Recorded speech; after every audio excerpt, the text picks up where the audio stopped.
இயேசுவில் அன்பிற்குரிய சகோதர சகோதரிகளே, திருவிவிலியம் அறிவோம் என்ற இந்த பகுதியில் இன்று நாம் அறிந்து கொள்ளப் போவது இறைவாக்கினர் எரேமியா நூலை பற்றி.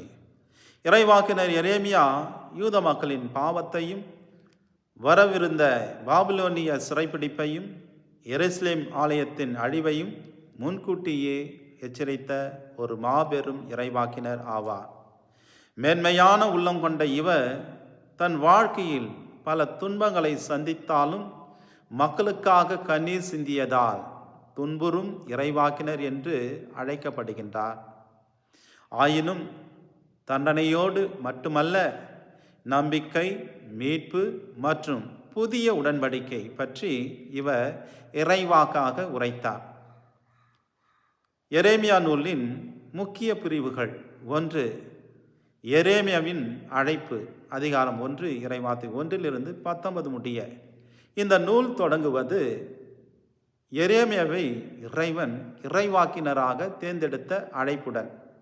உன்னை கருவிலேயே உருவாக்கும் முன்பே நான் உன்னை அறிந்திருந்தேன் என்று கடவுள் சொல்லி அவரை நாடுகளுக்கான இறைவாக்கினராக நியமித்தார். 2. யூதா எருசலேமுக்கு எதிரான இறைவாக்குகள், அதிகாரம் 2 இறைவார்த்தை 1 25 அதிகாரம் 38 முடிய. இந்த பகுதியில் மக்களின் பாவ வாழ்க்கை, விக்கிர வழிபாடு மற்றும் கடவுளை விட்டு விலகிய நிலை தெளிவாக சுட்டி காட்டப்படுகின்றது. எரேமியா மனம் மாறாவிட்டால் தண்டனை நிச்சயம் வரும் என்று கடுமையாக எச்சரிக்கின்றார். 3. நல்வாழ்வு பற்றிய இறைவாக்குகள், அதிகாரங்கள் 26 முதல் இறைவார்த்தை 1 35 முடிய இறைவார்த்தை 19 முதல்.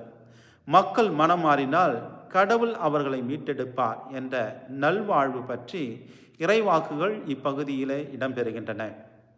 4.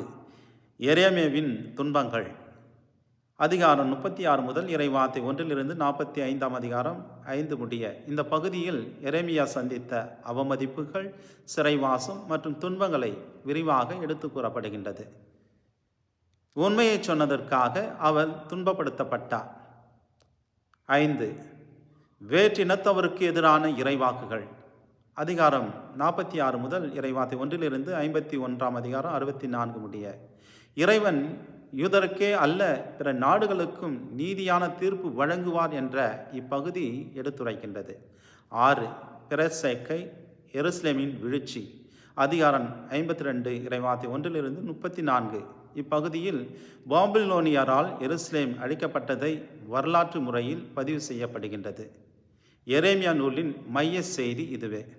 அன்பார்ந்தவர்களே, எரேமியா நூல் தண்டனையின் நூல் மட்டும் அல்ல, மனம் மாறும் இதயங்களில் கடவுள் தம் சட்டத்தை இதயத்தில் எழுதுவார் என்ற புதிய உடன்படிக்கையின் நம்பிக்கையின் அறிவிப்பாகும் என்பதை நாம் உணர வேண்டும்.